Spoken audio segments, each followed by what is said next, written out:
Hello everyone and welcome to Festival of Women Now 2020, a 3-week festival, interdisciplinary festival that celebrates and amplifies the work of women creatives, change makers and thought leaders. In general, it's about women championing the works of other women. And this year, we're bringing Now 2020 in a digital format and brought to you free. Because of that, I'm appealing to you to consider donating to T-Care. Your contributions will go a long way in supporting Now and its endeavors, and most importantly, in supporting the creatives, freelance collaborators that help to make Now possible. And what is T-Care? T-Care is established by T-Works. It's a fundraising initiative that supports projects led by women that makes the borders between art and life more porous. And not only that, it supports these projects that make an impact in society. This year, T-Care supports 7 projects, and they are the Kodet Project, led by Nurul Jihada Hussein, Keeping Hope Alive, led by Fionn Phua, Project X, with Vanessa Ho, Sherry Shakisha, and Wani, It's Raining Raincoats, led by Deepa Swaminathan, Project Julia Street, co-founded by Eva Limson, 3 Pumpkins, led by Lin Shiyun, and of course, Now, helmed by myself. If you are in a position to give, do consider contributing to T-Care. Your contributions will be divided equally and shared between these 7 projects. Thank you very much. For more information on T-Care, you can click onto giving.sg and search for T-Care, or visit the Now website at notordinarywork.com.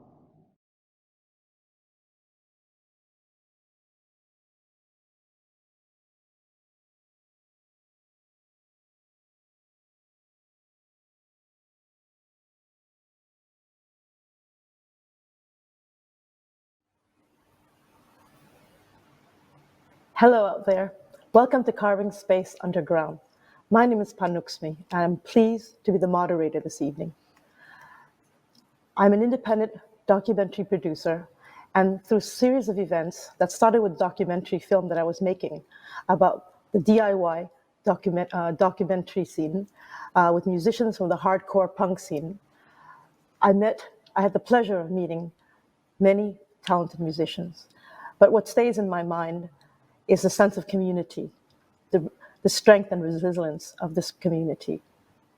We will be joined by several women who are part of this DIY hardcore scene. Norlina, the creator of Festival of Women Now, Not Ordinary Work 2020, presented by T-Works, contacted me over a year ago about moderating a panel about women in the DIY hardcore punk metal scene. But with the present pandemic, the event went online. For our viewers, do feel free to submit questions, and we will try our best to respond during the session. With me tonight are Nina Chabra and some members of Obstacle Upsurge, Radigals, E-thereal, and Fuse. Let me begin by introducing Nina. Storytelling is an artery in Nina's practice for the past 18 years. Her experiences in the Singapore underground scene paved her interest in exploring alternative lifestyles. The first band I'll be introducing is Obstacle Upsurge. For over 25 years, they have been dubbed one of the first female hardcore bands in Singapore, and they have blazed the trail for younger female bands in a male-dominant scene. They continue to be celebrated as one of the most important hardcore bands in Singapore. Radigals is an all-female band also. They were formed in 2012. They never deter from speaking out loud. Their music often addresses issues such as female empowerment, sexual harassment, body shaming, sexism, and mental health. Next up, E-thereal. Although they are not an all-female band, Sharm, who fronts the band as a lead singer, also writes several of the songs for the band. She joined the band in 2011. Last, the new kids on the block, or the new band on the block, Fuse. Their lyrics tackle frustration for a state of the world and their hope for social change. They have recently signed with a UK label. Okay, can we bring up everyone onto the screen? Hello, everyone. Hi, Putri. Hi, Malis. Hello, Sharm. Hi. Hi, Ali and Hi, Leslie. Panuksmi. Hi, Hello. Nina. Hi, Hello. Hi, Hi, everyone. Fiza. Hi, Dalia. Good to see all of you. So how's it going? Good. Good. Not bad. Very good. Hungry? Excited? Well, I'm Yeah. going to have to Chicken ask rice. Oh, okay. I'll have to ask all the band members to go backstage, and I'll have Nina stay with me. But we'll bring you back to talk about your work and also look at some of you in action. Okay, see you later. Okay, see you.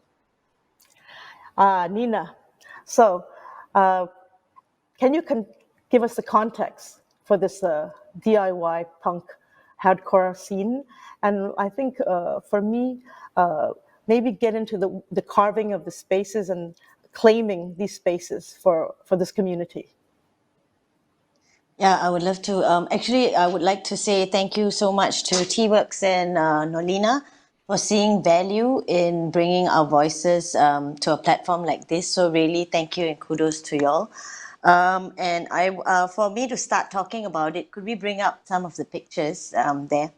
So the underground is, in my opinion, it's a place where it's easily overlooked. People don't want to believe we exist. People don't want to know that we exist, or they think we're noisy or like just not in tune with reality and all that. But in spaces like in a country like ours, the underground exists as a response and to kind of state control, and it's always kind of been a safe space. And all that thing about the music not being accessible or you're too idealistic, it's never going to work here, it totally reiterates the necessity to have a space like that here.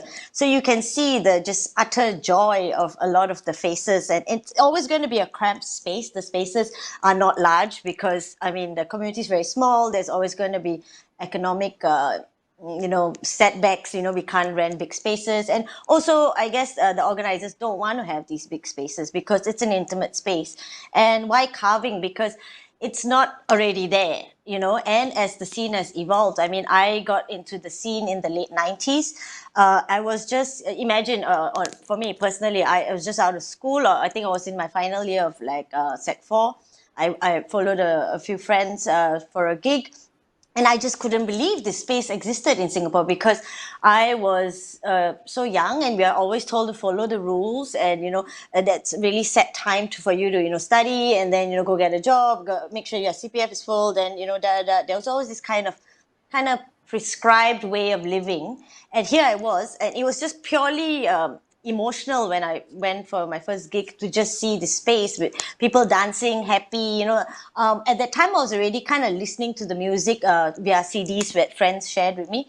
But I would always read the lyrics, and then from reading the lyrics, I would get to know more about maybe the issues that the bands were bringing up. This would be local or international bands. And already at a young age, when you introduced me and said that the underground scene really paved the way for me to consider alternative modes of living, because at that time, at 16, I didn't even have that consideration. And through reading lyrics, meeting people, talking to people, I found out things about like about climate change, about feminism. A lot of people were vegan around that time when I came into the scene. Found out about decolonization, about indigenous rights, all these words that were not commonly spoken about, or just issues that were global issues but weren't commonly spoken about. And that really, I mean, just to round up my experience in that space, what is important to know as well is that through this panel, you also realize there's so many kinds of us. Not only are we all women, but just within just women, there are so many kinds of us. That plurality is very important to remember, and I celebrate that. Like conformity is really the thing we fight against, you know. So yeah, it's important to remember that there are many voices in our scene, and shout out to all those people that we showed some pictures from those venues. Shout out to those people who created those venues for us to be in, and just to all the bands who have kind of been predecessors to the bands you're going to see now. Yeah. Okay. Yeah, I noticed though from the photographs that only the substation of all the venues like Pink Noise, Black Hole, only the substation is still standing. What are your feelings on that, Nina? This is an unfortunate thing in a country that's driven by capitalism, right? So that's also something we speak about in the punk and underground metal scene, where of course, it's going to be difficult to rent a space for an extended period of time. There have been stories where, you know, the landlord just rents the space, doesn't realize there's going to be all these strange looking people, you know, hanging out outside their venues. Neighbors might call and go, you know, strange people like hanging out outside this venue with like mohawks and stuff. So, but all these spaces, to me, how I see them, of course, I'm always going to be nostalgic about these spaces, but I think how as a community, we have learned to navigate this in our head is we speak about these spaces as eras of time. So like if I'm going to be talking to somebody I went to gigs with in the 90s, we would talk about, you know, Core Club or Harbourfront, you know, and I think Malis would know this later, you know, like some venues she played at. And then as later times, the pictures you saw were from Black Hole and Pink Noise, which existed about 9 years ago. And normally these places are never open longer than 2 years. I guess like maybe the best space I would say that has existed is maybe Straits Records, but that's also, you know, it's always been moving around and didn't always have such like intense gig, like it wouldn't be such a gig like that. But yeah, and another important thing I would want to bring up is that these spaces are not commonly advertised. The community keeps it kind of underground in that sense too, because if we advertise it too much, then there's always the danger of the space being shut down. Okay, I guess this is a good time to bring on Obstacle Upsurge. Can we bring up the video, please? Did I ever defy you?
We deny human puzzles about silence, defiance, confusion in this world.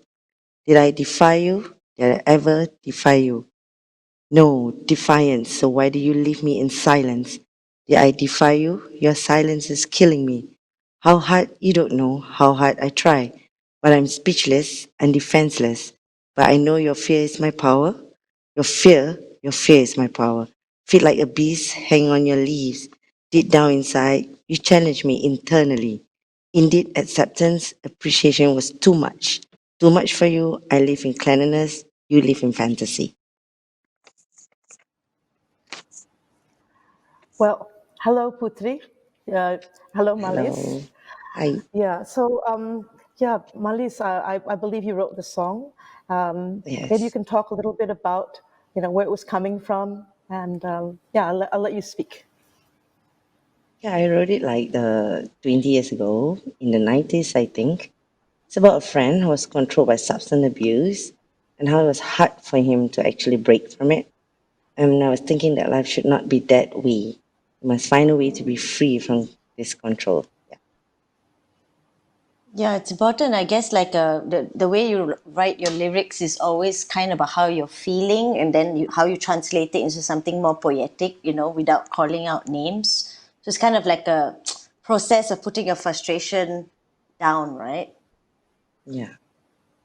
It's like something that we might not be able to like express out in terms of face to face or anything like that. So kind of like so it's preferable to actually do it in music, and which you can actually lay out to the anyone or whoever wants to know about what are we singing or what are we playing or what are we writing about, and why is it in the hardcore scene. Yeah. Putri, just to bring you in, like you've played this song before? Sorry. Yeah, Before I stop you, Putri is the drummer of Obstacle Upsurge, and Malis, Malis is the guitarist. So, Putri, you've played this song before. Want to talk about your experiences of being in the band and playing the song? yeah. Actually, Human Puzzle was the very first Obstacle Upsurge song that I actually learned. At that point of time, I was so-called still sessioning for the band, and I'm actually the funny fact is that this year I'm actually 26 years old. So I was born in 1994. The band itself was born in 1993. So like the band is actually older than me, which is like mind blowing. Yeah. How I started Yeah, like yeah. yeah. Uh, So you I've you been really in the Oh, sorry. I've been in the music scene since 2012. So, like I played in different bands with like a lot of different genres. And like what Nina mentioned just now, like she mentioned Pink Noise. That was my era, actually. Yeah.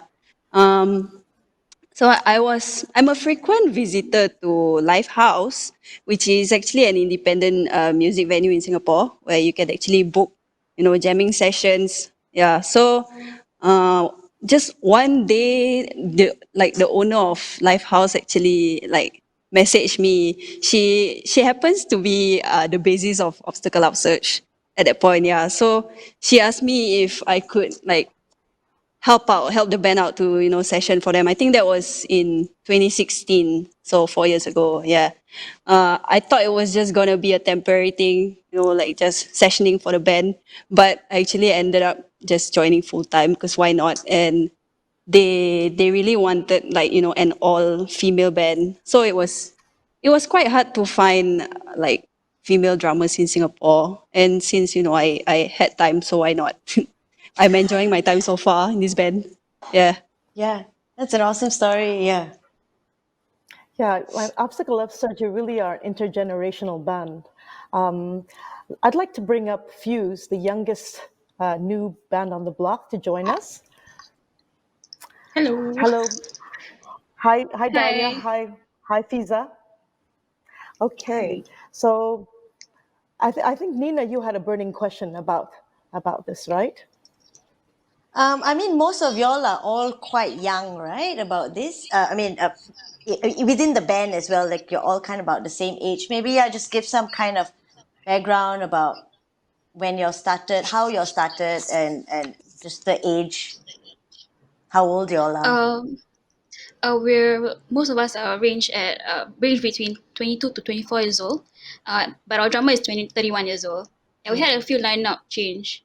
Yeah, we had a few lineup changes along the years, and then we also were formed in like late 2016, and we officially like kind of debut or release our promo in 2017, and it just like started from there. Okay. So, but do you want to talk more about where you played? Maybe where was your first gig? Because we are I talking think about eras and yeah, spaces. Yeah. I think during our like era when we first started, Decline is already like Ah, on the peak. So mostly is yeah. we played mostly at Decline. We played at Project 416 area. We Mm, played at Substation once. mm. That was quite cool. And then also I think I think in Singapore I think that's mostly it lah. But mostly Decline. We spent a lot of time on Decline. Yeah. That's good to know. Yeah. These, Mm. yeah, all these spaces. I mean, I guess you can Google them now, but like, we couldn't really Google these spaces now when we used to be in the scene. Yeah. Panuksmi, you wanted to ask Mali something? Yeah, Malis. Yeah, that's true. Malis, I like to have the backwards thing. I mean, usually we ask younger bands about their influences from some older, the people that came before. I'd like to ask you, I mean, as someone who's been around over 25 years, what is the new voices or the new blood that's come into the underground scene? Has it brought you something? Would you like to talk about some of the influences or maybe what you appreciate about what they're bringing on into the scene? Okay, since my time, right, and there's only like only one female hardcore band, I was like, yeah, okay. It was like I was hoping that time that we have other bands, other female bands that is making, yeah, besides the hardcore punk like Psychosonic, like, yeah. So this is basically just the both of us, and it's like, yeah. Then as years goes by, I came back in 2016, and I was told that there's other female hardcore bands. I was glad. I was glad that heard about Radigals and Fuse, and like what I said with my son, like listening to Fuse. Yeah, so it was so refreshing to see other bands playing, and it's very interesting. Even though my band is like been been in this scene for so long, yeah, and it's like it's just so nice to see other bands again. I hope there's more, but I know it's not that easy to make an all-female hardcore band, and it's like it gives me a lot of kind of appreciation to like the other bands that actually be in this legacy all the way. I don't know until when, but yeah. As for my band also, is like as how much we can play, because we all do have commitments, except for Putri, not at the moment. Not married Yeah, yet. Yeah. because Malis, you're a mother of three, right, Malis? You're a Yes, mother of three. Yeah. yeah. I'm a single mother with 3 children and one autistic child. Yeah, so there's a lot of commitments going on with my band members, but we are glad that we always make the time to actually meet up, whether we are jamming or not, to still bring up this fire in us. Yeah, and I also thank you for the other bands like Radigals, Fuse, to actually do this thing, and like, even though if no more obstacle, but there is still other bands that is the girls are all doing it, and it's like it's really really refreshing, and I really appreciate it so much. Yeah. Yeah, I think it comes Yeah, from this whole culture of like we cannot be what we cannot see. So for y'all all starting this, also shout out to Blood Eye Rejects as well, which was a band around the Yeah. same time as Obstacle Upsurge. Yeah, it's important for us to be able to see before we realize we can do it ourselves. Yeah. well, So Panuksmi, I'm just listening going to to yeah. Sorry. No, I just wanted to bring up the other band members because when listening to Malis, I'm prompted to thinking about the gig scene. Can I bring on the other members of the other band? Okay, hi Sharm, hi Esti, hi Hi. Eileen. Hello. Yeah, I'm just prompted to think about, I mean, if Malis has been around over 25 years, has the gig scene changed? And is it, is there any safety issues? Is there sexual harassment? These are some of the things that are really, yeah. And how are you staying in the hardcore scene in this environment? Yeah. So maybe I can Maybe start with SD, Malis. yeah. Or Oh, Malis, sure. Okay, when we have our very first gig, 1995, in World Trade Center, and it's like, yeah, the crowd was fine.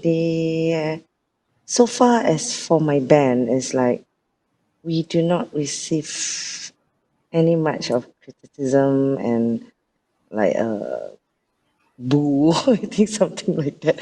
Yeah, but so far the guys that have been around us, like the hardcore guys, the other band members, they always will protect us. And even though we have some girls doing some slam dancing, moshing, and it's like we're always protected, but somehow there'll always be a kind of a little bit of sexual harassment.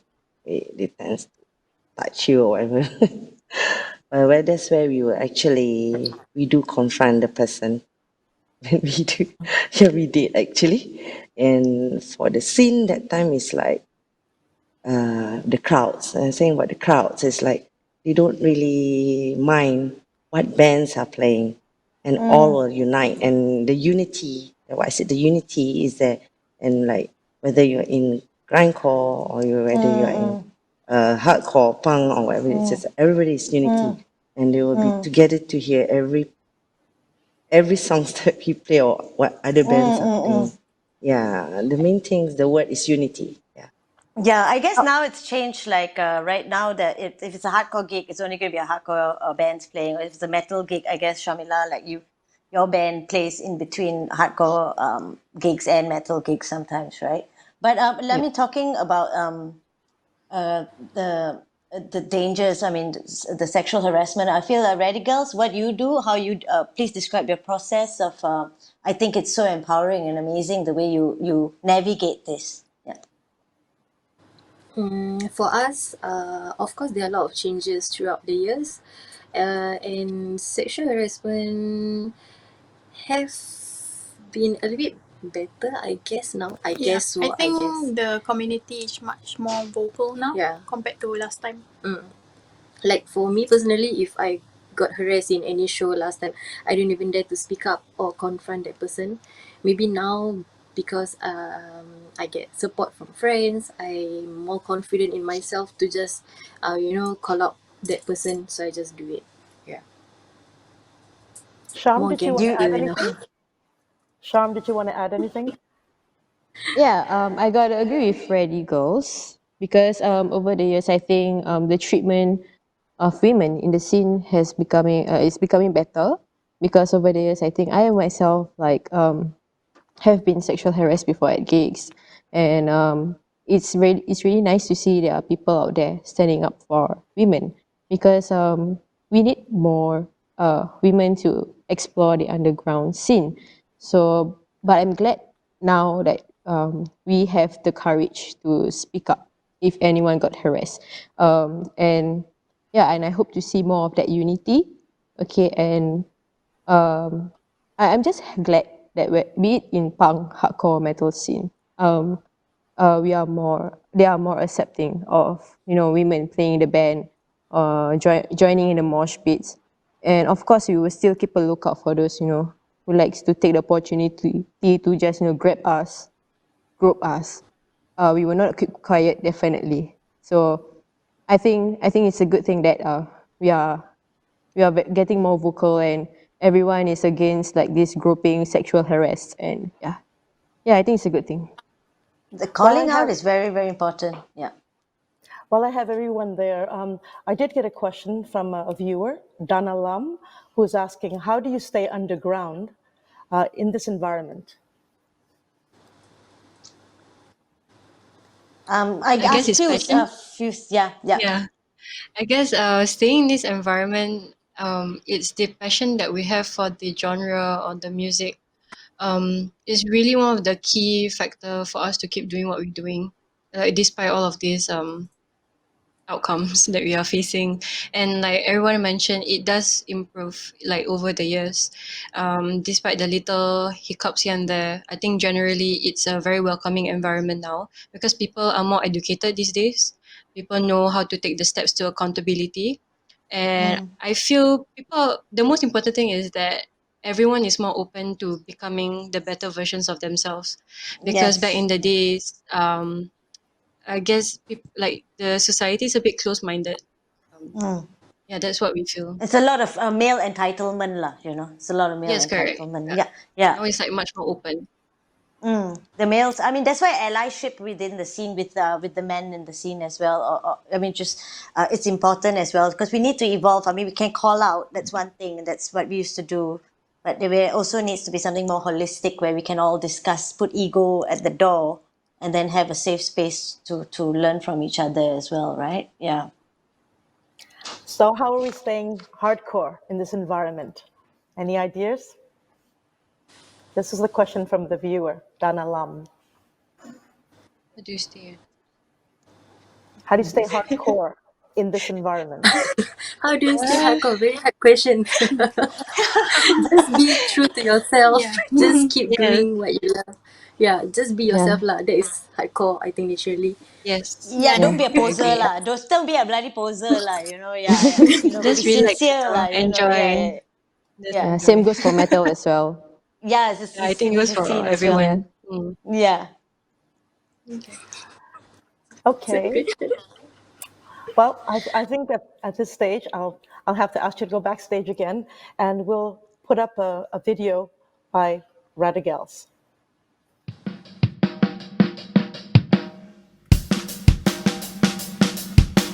You know how it feels to be hated or hurt because of who you are. You must hide your true self. You can let the self die. You can let the message of free leave my body. So how can I stay still? I wanna split you off, but I can't. So here I am, busting your windows in anger. Goddamn. Here I am, busting your windows in anger. Goddamn.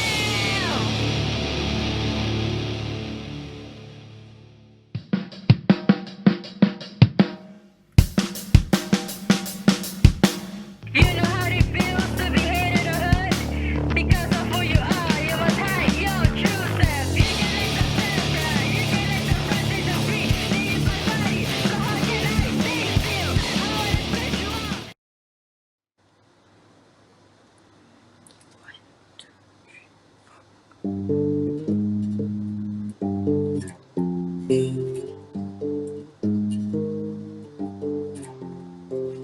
Girls.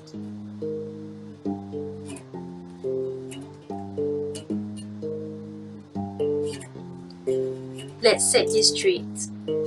We girls deserves every right to live our lives the way we wish to, the way we want to, without being judged. We were taught to shrink ourselves. We were taught to cover up.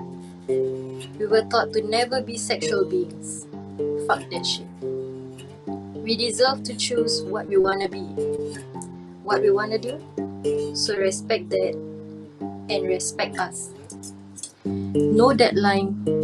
Don't cross that line.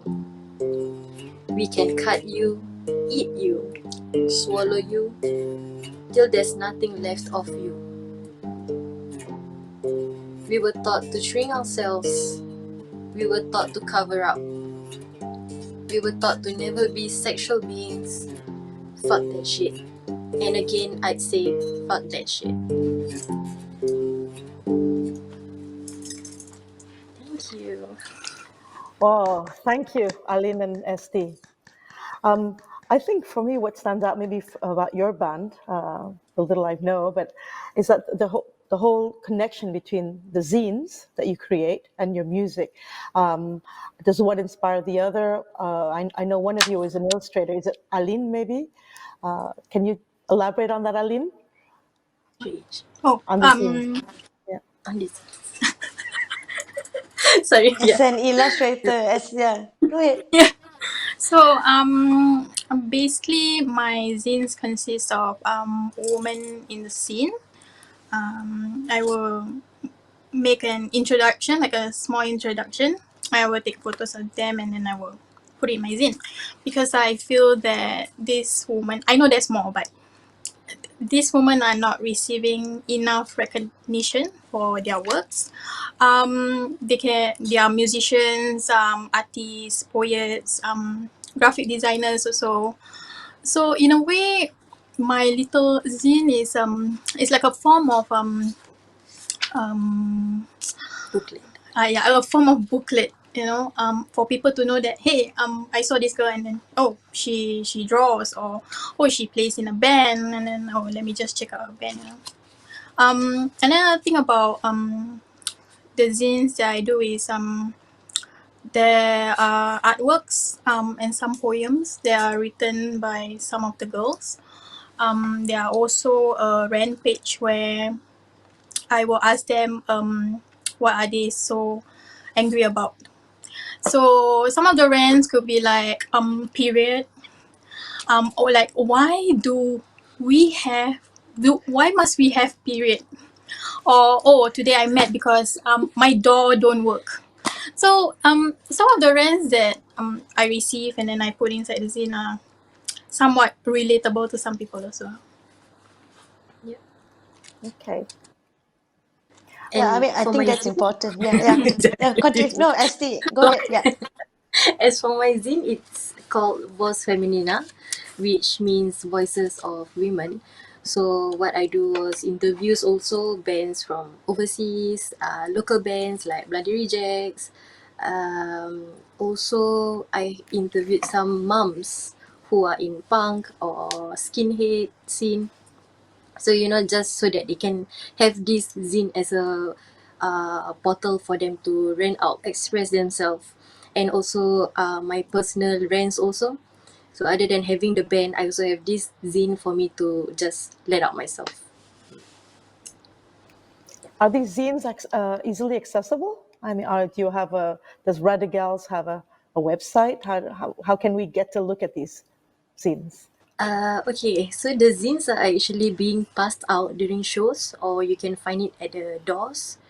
Sometimes we post it in our social media. Yeah. Yeah. All of my zine, there's actually a Google link also. So all of it will be in like one page. Yeah, that's great. Yeah. So Google, people out there, so Google for Radigals art. Yeah. And read Arlene's zine. Yeah. Is there another question? Yes, I have a question for ST actually. It's following a conversation I had with you some time back. You brought up the mental health issue. I think about when you're growing up. So I don't know if you want to elaborate on this during this talk, ST. I'll leave it Yeah. to you. I believe mental health issue is a very important thing. Um, for me to say it out loud now is very easy compared to last time. Like I'm not really vocal about it because I think I have fear and I'm unsure about it myself. Like, do I really have a mental health issue? Does anyone around me have a mental health issue? So along the way, as I grew up, I met people. I also experienced some setback in my life. So that's where I realized I actually have mental health issue. Yeah, I may look like I'm smiling right now, but you never know when you're alone. You are a totally different person, right? Yeah. So yeah, I guess having these Radigals, having friends like Radigals also, is a really positive thing, and it really helps me a lot in supporting my mental health issue. You channel it back into songwriting and playing and pushing yourself to play. Is that what you mean? Yep. So it's like a And moshing. therapy, having the band. And Yeah. moshing. Yeah, and moshing as well. You want to explain what is moshing?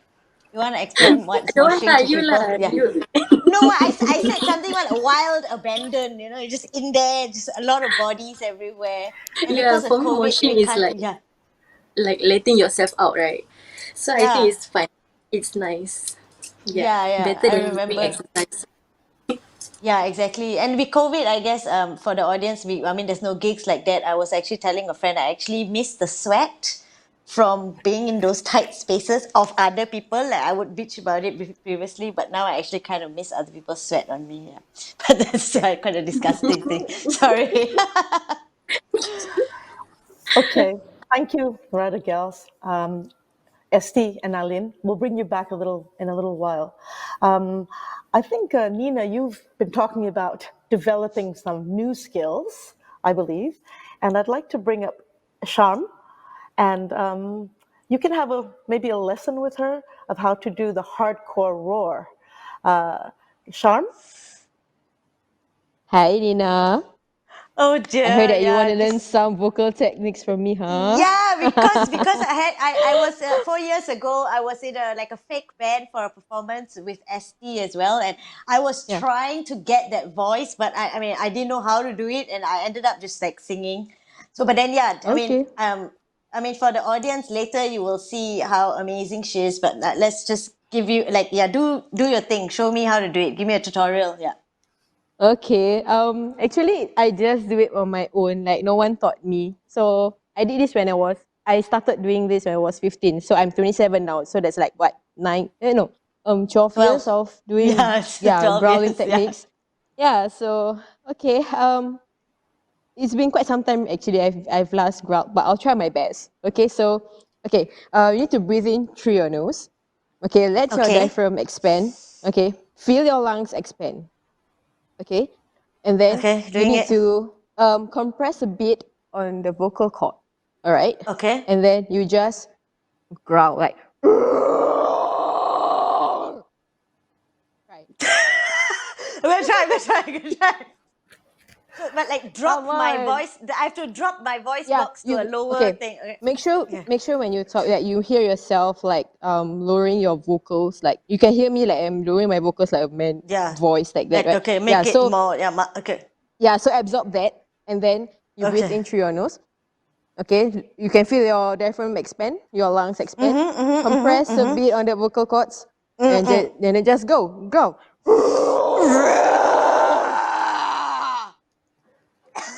You almost got it. You got it, you know. So does Nina Oh have my the God! Did potential you to cough front a when you band? started doing it yourself? Like I got there are Yes. tears coming to my eyes now. Like was this It's happening to normal. you when you It's were young? normal. Yeah. When I So what, first you did started, it in front of the mirror when you were young or what? Like what? Who was your audience no when you were one. practicing? I was at home recording myself. I Huh? was actually growling to one of Arch Enemy's song because at the point of time Arch Enemy was my biggest influence. So that's how I started growling. So yeah, then until today I still growl and scream and things like that. Oh Yeah, my it's God! normal to cough because you have not because you don't really compress your vocal cords, right? So it's not easy. But over the time when you practice, keep rehearsing, you just get used to it. Yeah. Can you just say a word instead of getting me to raw? Maybe I'll try saying a word. Okay, I'll just say your name. How about that? Okay. Oh my God. Okay. Okay. Okay. Right. I will just do. Okay, so breathe in through your nose. Nina! No.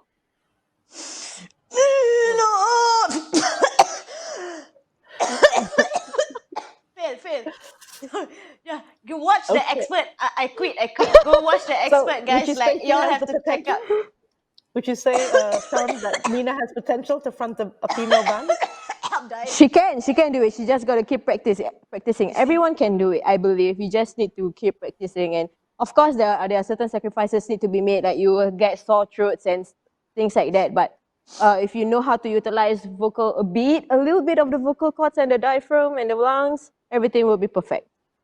So Yeah, yeah. a snot is coming out. I'm crying. Okay, you go watch the video, people. Yeah. All right.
Now that's the way to do it.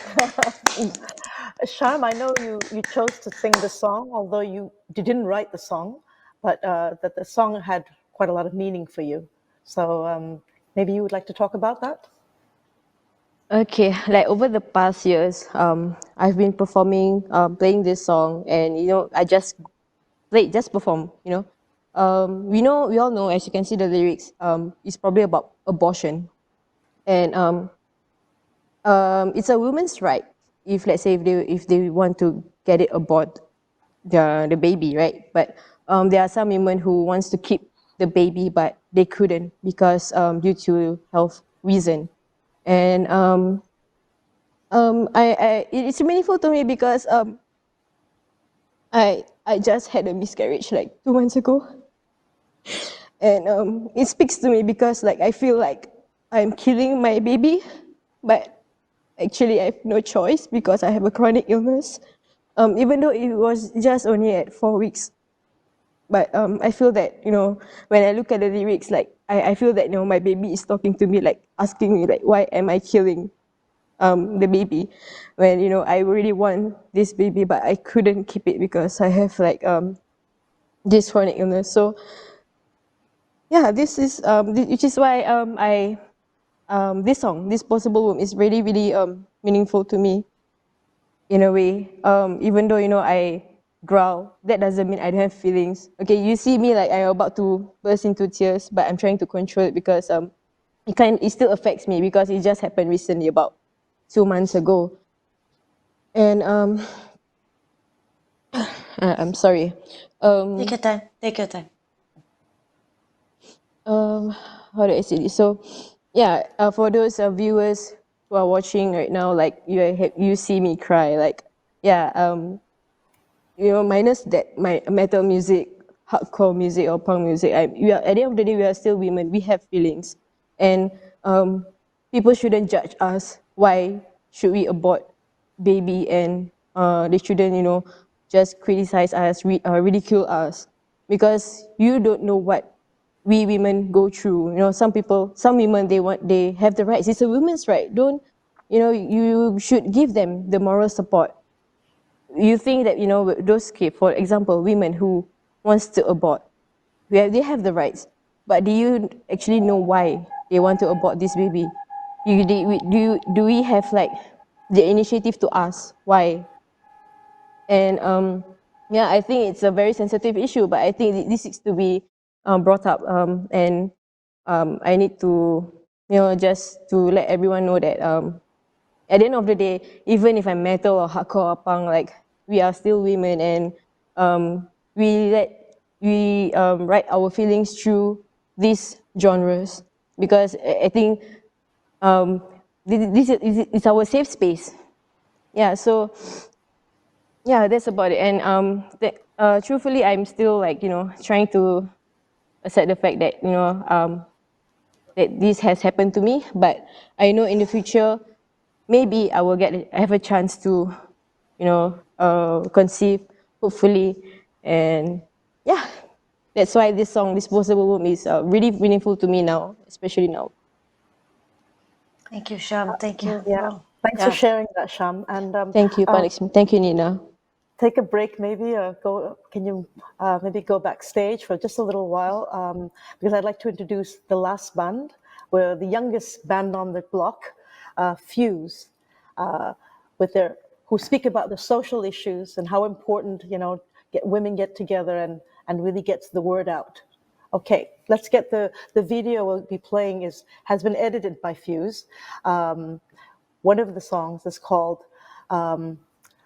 Deadlock is my error, and then Off the Leash. Thank you. The video.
Welcome back, Dalia and Fiza. Hello. Hi.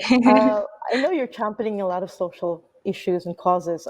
Can you maybe highlight some of the things that are frustrating you and that you feel that you want to address? I think for both of the song choices, Deadlock especially, it covers the issue of people not giving the deserved attention to all these kind of issues like third world countries where there's child kidnapping and as well as wars going on. And people are just like, always going against each other in a very small society. And they're not looking at the bigger picture where everyone, like billions of people are sharing a planet, and we should be addressing these kind of issues because these are not portrayed in the media. And yeah, so that is mainly what I wrote about, the current state of the world. Yes. So yeah. And Fiza, do you have anything to add to that, Fiza? Like collectively we make the songs together. So like if anyone has an idea, we'll just share it in the WhatsApp group. And then during jamming or sessions, we'll just share the song. Yeah, and we'll amend and continue until we are satisfied with the song. Yeah, that's usually how a song process is like. Yeah. Yeah, so Dalia's like your new, like she reads a bit more, and then she's kind of your newspaper lah, right? Like she tells you Yeah. about things, right? I really appreciate this kind of zoom out perspective that you all have about songwriting. I think it's really pertinent at this point that we come from such a tiny country, so if we aren't zoomed out, or if a lot of people, even from large countries, are not zoomed out to look at the world as one, we're doomed pretty much, right? But what has Yeah, been I the think with response like? the Yeah. with the social media era that we are in, I guess we should play a part in spreading this kind of news and this kind of issues to everyone, especially like someone from the older generation who are not more like digitally inclined or technologically inclined. So yeah, we do have a role to play in these kind of things, and then think that is one of Fuse as a band. Their intention is, to put it in a world perspective instead. Your your And band. sorry, go ahead. I was just going to ask. Your band is already has a following overseas. Is it something because of social media? And we know that you've just signed with a UK label. Is that to do a lot of it on work on your part, or is it something? Do you have a manager? How does it work today?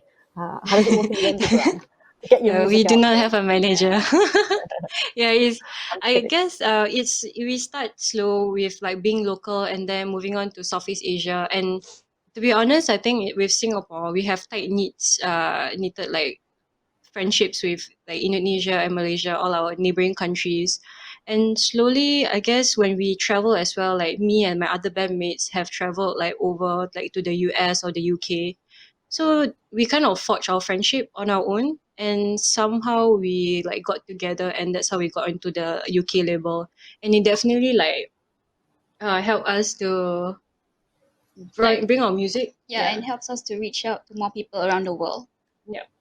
So that's it. So what do you think, Nina? I think it's a good time for us to bring on the Yeah, bands. let's just bring everybody Yeah, on, yeah, so yeah. that I can fangirl them more. Yeah. Okay. Okay. So we Welcome have back. fangirl all of y'all. Yeah, like hi. I mean, like so far, we're not getting that many questions. We were wondering whether people will be asking us more questions, but since we're not getting that many questions, like so far, like I had already thanked Nolina and T Works for putting this up, but I was remember chatting with y'all about this, and just how important do you think it is for us to have these kind of discussions? Yeah. A question is coming in actually. After this, Oh. I'll ask. Yeah. So the question is from Phil Pang. Does the evolving punk metal hardcore scene overseas inform your singing style or even writing of lyrics in your performance? Can you Radigals, repeat ST, again? maybe, yeah. Sorry, can you Like, repeat okay, is again? it too small? Does the evolving punk metal hardcore scene overseas inform your singing style or even your writing of your lyrics in your performances? I think it Yeah, definitely does. yeah. Yeah. Because all of us Um, have different influences from different genres, bands from Yeah, local, genres. overseas. Yeah, of course. I think the Everyone have exposure their as well difference. kind of involves, yeah. But I guess Malis's time was a bit different lah. I mean, like we had local Yeah, bands, I but like maybe guess. yeah. What was it like when you first started getting into the scene? Like I love that story you told me about skateboarding, and maybe this is a good time to talk about how it's evolved into you playing music. Yeah. Um, because we have the different types of genre, right? And during that time, it's like hardcore is just like either you're a straight ager or you're a hardliner or you're just just simply hardcore. But knowing what you write and what you actually portray yourself is actually all about whatever that you believe in and what are your influences mainly. Yeah, for us, it's like for Obstacle Upsurge, is like our influences is mainly on humanity, more to humanity, and uh, still about like about mainly a bit of feminism, and it's like and it's like more to what the world is all about. Right? Is we don't touch under politics or some like religion wise or what we did not touch on those kind. So now it's like obstacle is like we are being more progressive and like the changing of the style of the music that we play, my guitar riffs and everything is like it's getting a bit more intense and it's not easy though. Seriously not easy because of time consuming, especially for me. Yeah. And then writing of lyrics. So I'm still writing the lyrics when until now. Yeah. And mainly we will write about more on whatever feelings that we have, whatever thoughts that you want to talk about or express yourself. Yeah. So Sha. basically it's like mainly and then more to your kind of expression towards Yep, the I music really itself. Yeah. appreciate that. I think it's important. I guess that's why I was saying earlier as well. It's really a space for us to dance. You could be do so many things to dance. To you all write song. I mean, I have to be very clear. I don't make music, so I'm just like go as an Yeah. audience member. But like Because I was asking Sham as well, like, because Sham, you also mentioned you taught yourself how to do this, but another thing I think would be really interesting for the audience to know is how you have, like Dahlia said, they don't have a manager, but so for E-thereal, you're the front person. What are your other roles you have to take on? You know, Oh, I'm everything. I do the PRs, yeah, consider like the band manager. So like, when there are gigs offered, so organizers will, most of the time they will go through me, and also overseas as well, they will go through me. If it's not me, then it will be my guitarist. So, in terms of like releasing of like merchandise, like CDs, it's not only actually me. So I got a bit of help from my guitarist because he's more experienced and he's been in the band since at the beginning of time, since 1992. So he knows, yeah, he knows that's more the beginning about, of time for you. Oh no. yeah. I mean, this band has been around in 1992. I was born in 1993. I mean, same for like Putri's It's the case. yeah, Yeah, yeah. yeah. So actually, yeah. So I know nothing. At first, I know nothing about PR, managing the bands, or planning the timeline of releasing merch and CDs and stuff like that. So, all thanks to my guitarist Rudy Rosmawan. If you're watching this, thank you, and for guiding me. So I learn step by step. So that's how I manage. Sometimes, because he's working like rotating shifts, so he's a bit busy, he got busy, so sometimes I will help to do whatever I can. If there are things that kind of like complicate the situation or whatsoever, then I gotta ask my basis or anyone available to help me out. Because as we are talking, I'm still actually learning how to manage everything.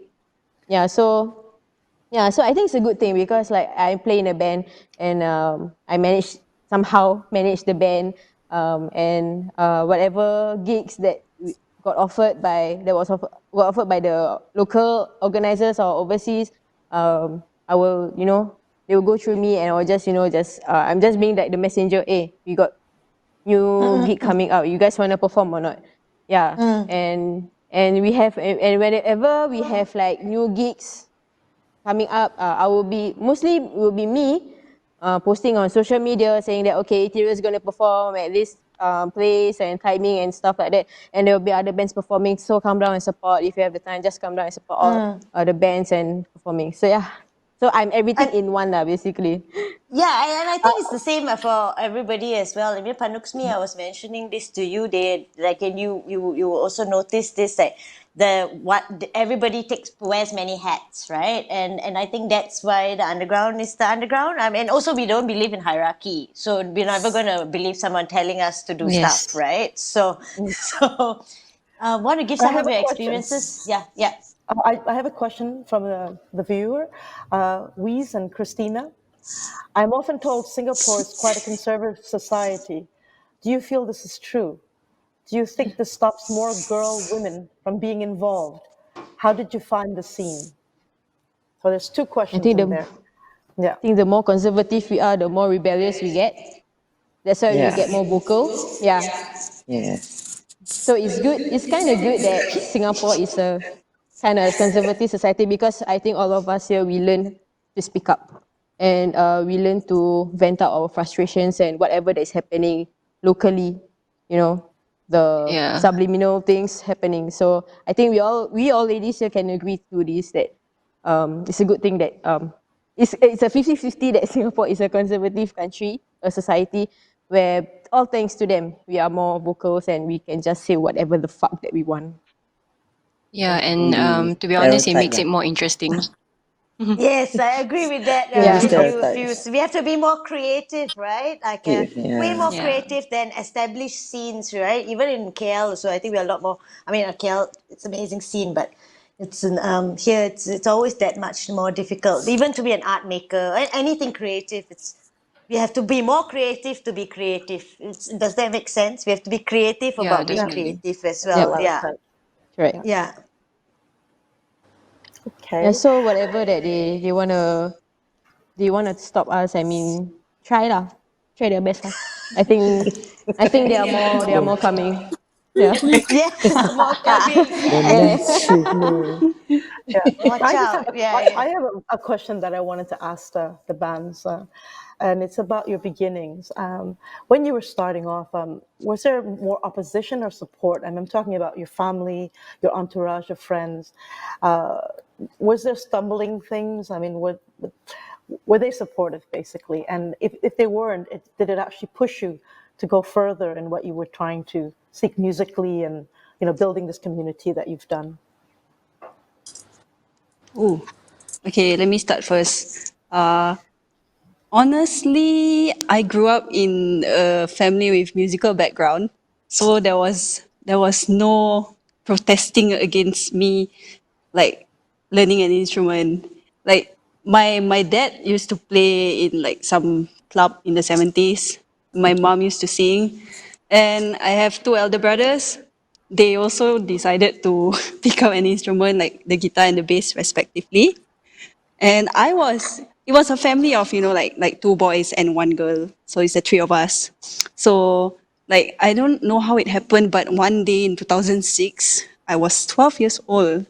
We thought, like there was no drummer in the family. So why not we just book a jamming studio today and then just play whatever we want to play. Yeah, so things happen. I had no prior knowledge to, like, play drums. So what I did was like just went behind the drums, just started hitting things like, oh, the tom sounds like this, the snare sounds like that, and then this is the cymbal. I mean, at that point of time, I didn't even know it was called a snare or a cymbal or whatever. It's just, oh, this thing makes this sound. Kind of like a caveman discovering fire, lah, basically. Yeah. Yeah, it was a very punk rock approach. Yes, just a lot of trial and error. Yeah, and then, like just from then on, like how many years has it been? 14 years later, 14 here I years, am. yeah. Yeah. Half of my life. No, 3/4 of my life. And hopefully Yeah, to many that's my more story. years of your life lah. Yeah, hopefully to many Yeah, more years of your let's life. hope so. I guess that's also like interesting, Panuksmi was telling you I need to fangirl all of them. Yeah, maybe just let kind of for each of y'all just give a little bit about how you first picked up your instrument, or because Sham has already told us how she picked up her instrument, trial by error. So maybe Fuse, you want to start? So like I also had no experience with like the bass before joining the band. We began as rookies with minimal musical background. But we help each other and grow as we learn. Yeah. And throughout I was self-taught, and I also received like help from Dal. Yeah, and Yeah, yeah. so basically I think we just like together we just help each other because my guitarist as well, we all started like we know acoustic guitar or the guitar tone and stuff. So when we progress to electric, like there's so many other techniques and this is very technical. So with the help of YouTube and the music that we listen to, yes. So when the more we listen to hardcore songs and whatnot, we kind of figure out like, oh, so this is the kind of things that they use, and apart from that we try to put in our own techniques or like sounds that we want to include in our music in general. So yeah, it's really a lot on self growth, and I think many other bands in Singapore like does that. A lot of people like go in a band with zero knowledge. They just want to be in a part of it, and then slowly, a few years later, they found out like, yeah, I'm pretty good at this. Like, so just continue. Yeah. Yeah, Esti and Alin, what's your story? You start first. Aline will tell you first. What? Can. I think I started playing the guitar when I was 12. So I found a guitar under the block. Nice. That's nice. She like to Punk put rock. it this Yeah, kind of thing. Punk rock. I have no thing, stuff as a child, so I would just pick it up, and then I brought it home, and then I kind of learned some of the basics from my dad, and then my brothers, both of my brothers play music also. So along the way, I just know some acoustic songs, and then when I started listening to hardcore, is when I roughly got to know how to play some of the riffs and stuff lah. So along the way, actually I have no idea what I was doing also. But being in a band with ST and the rest, all of us actually help each other. We gave each other bands to listen to, and then we tell like, oh, I heard this band, and then like, the structure, why don't we follow it like this? Or like we make mistake and learn together also. Tone wise, I will experiment with like a few pedals, and then I will change my guitar, and then you got to change a few things to actually find your sound also. So yeah, so currently I know how I wanted Radigals to sound like, and how the sound to be like, oh, it's if you were to listen and you'll be like, oh, this sounds like Radigals, yeah.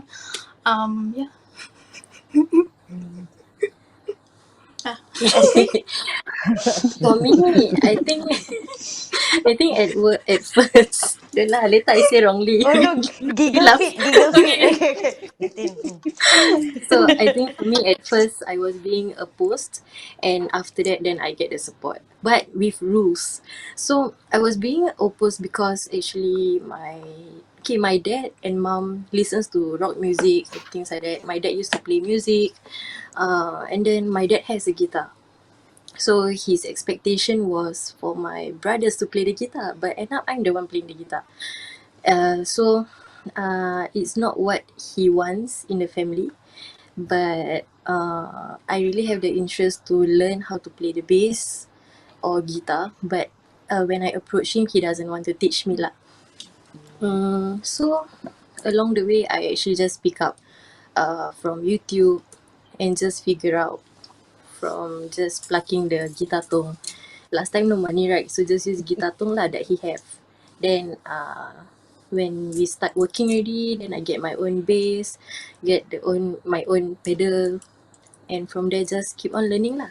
So just now I said that I was being supported with rules, and the rule is that as long as I don't get into trouble when I play music, then they are fine. Yeah, as long as I don't go to jail or what like that. Yeah, yeah lah. Okay, we have another So question you from don't our go to audience. jail. One of our viewers have just sent another question. There's an increase in activism. There's an increase in activism amongst the youth in this generation, echoing messages that the hardcore scene has been pushing for years. Has this phenomena empowered your own reach, and how? This youth generation echoing messages of hardcore scene has been pushing for years. The increase in activism. I mean, I think, for example, Fuse, you're strong in your activism, activities, right? So maybe, would you like to start? Yeah, I mean, it definitely helped, like we feel empowered when there's everyone else supporting and having the same kind of mindset as us and the same, what's it called, like encouragement. How I'm not sure. I think it just feels like we're not the only one who cares about these kind of things. So yeah, like I mentioned before, people these days, like in this generation, they are more educated. So it definitely helped to being able to send our message and our agenda or like intention with our music and as a band, to spread out to many more other people who are, somehow not well informed about these kinds of issues. So yeah, I would definitely encourage like more people to be more vocal and be more active in whatever they believe in, and yeah, just support each other.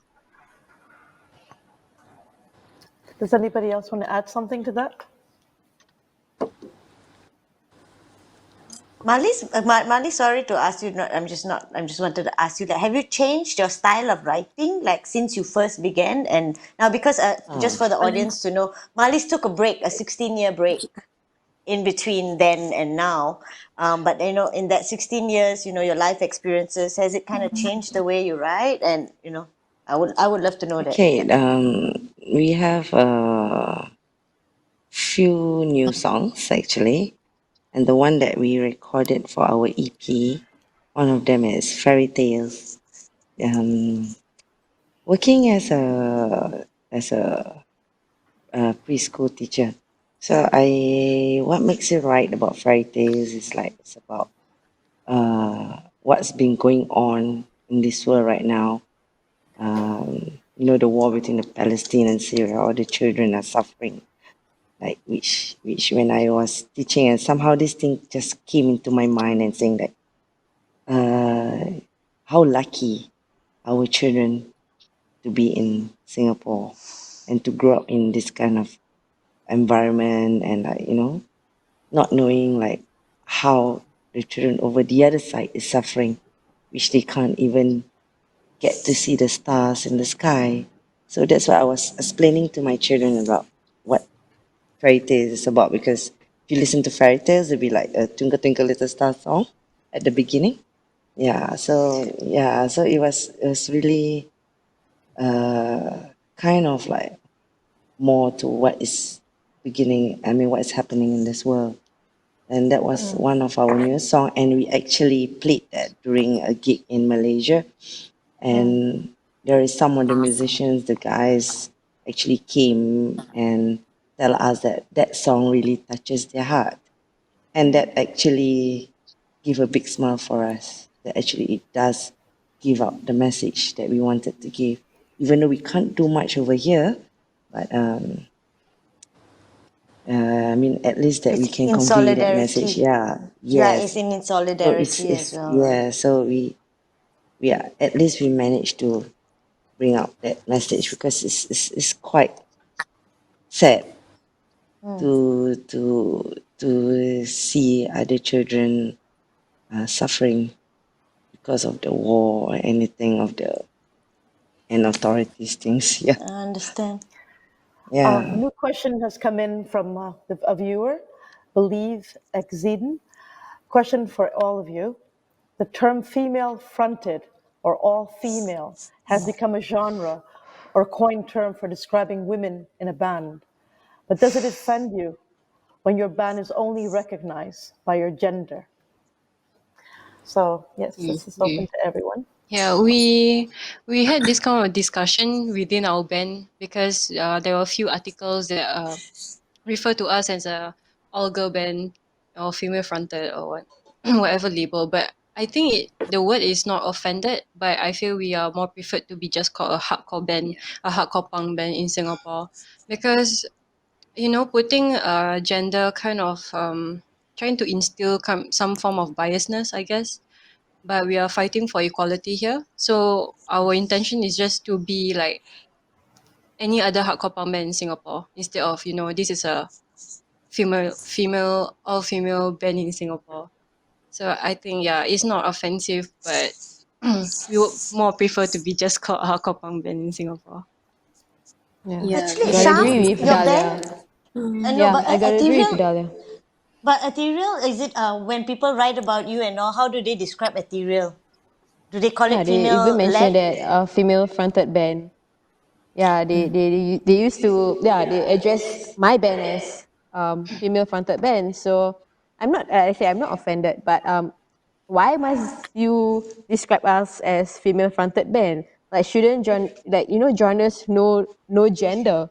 So why would you wanna categorize us as female fronted bands, female all female hardcore metal bands? Like why? We share the same interest. We listen to this kind of music. So why this category? Like I don't like it personally, because the reason why I play in a band is because it's my interest. I love performing, and I just want to play in a band. Doesn't matter if it's a all female all male with one female. It doesn't matter, because our aim is to just um play music, and we just wanna let people listen to our music and stuff like that, have fun, but not to judge us just because I'm the only female in the band. I think that's just not cool. Yeah, so I would love to see more people seeing us as musicians, not because we are playing a band because we want to be famous and things like that. That's not true at all. It's really bullshit. Yeah, I have been getting a lot of that over the years, but I just play on deaf ears, because I know what my motive is to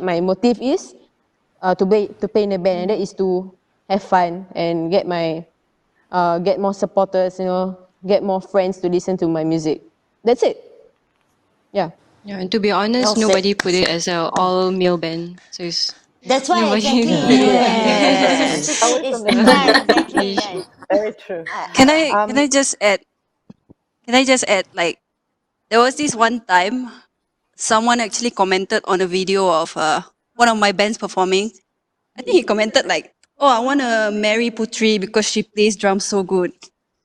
Like, they look at us as like token items for marriage instead of like looking at us as musicians, and that's like That's my really, response to it. Yeah, that's Yeah. always everything. yeah, Yeah. pisses me That's, off. yeah, I think yeah. everyone has some kind of a same experience online. Like all these people, like kind of idolize us, because it's not common to see females playing guitar, drums, and whatnot. So it's weird. So stop it. Thank you. Yeah, stop it. Yeah. And then we're not sex. I Yeah. receive comments like, because I can growl, right? You're so So hot. Yeah. yeah, I say, wow, it's very rare for women to growl, and it's really hot, and she's very sexy. I was like, no, don't do that. I don't like it. Fuck off.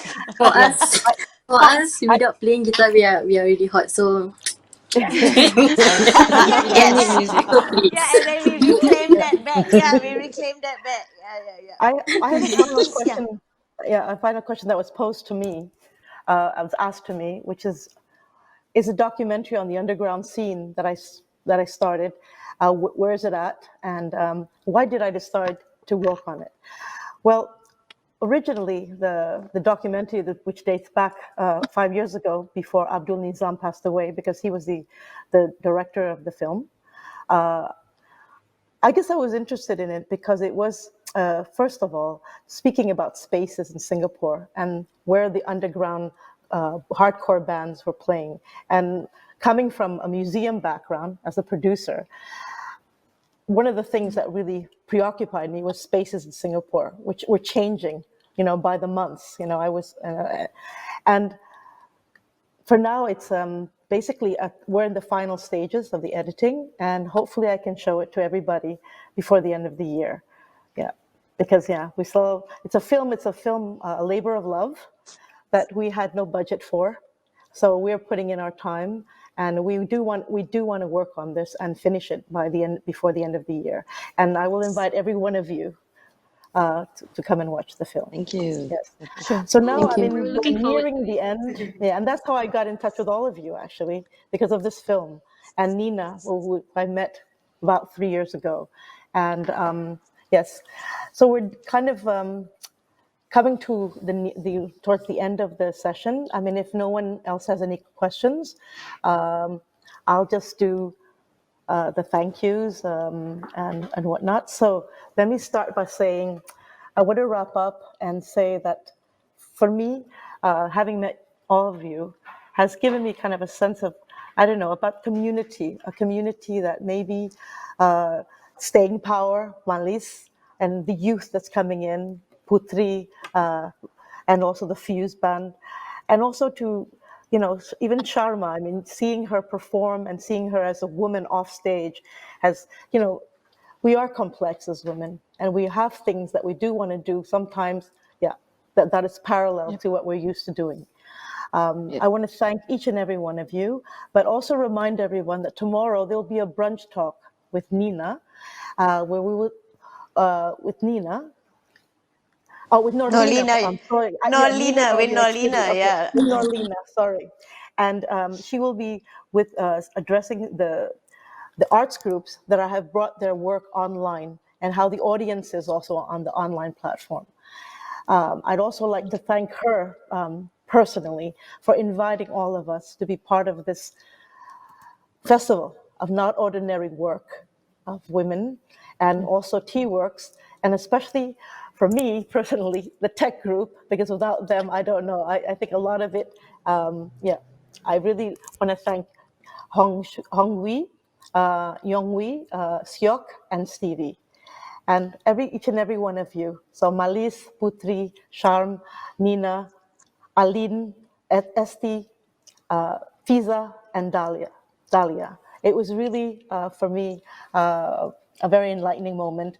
And as I said, when I was doing the film, what for me was important was a sense of this strength in the community and the resilience of keeping on. And I also like to add that I also sense that all of you, it's not a case of eradicating one or the other groups. It's about coexisting. And even if you are not the majority, if you are not the mainstream voice, your voice is still important. And I really admire that you are continuing to do what you do through music, through all the artworks that you do. And I thank all of you. And Thank you so please, much, Thank Panuksmi. you. you're welcome. Be Thank you, well, Panuksmi. stay Thank you, well, T-Works. and Thank you, Norlina. yeah. Arigato. So Thank you, Nolina. Thank you, everyone. Thanks, Nina. Thanks, Thank you, Panuksmi. Panuksmi. Thank you. Bye. thank you, Esty. Yeah, thank Bye. you, everybody. Thank you, everyone. Bye bye.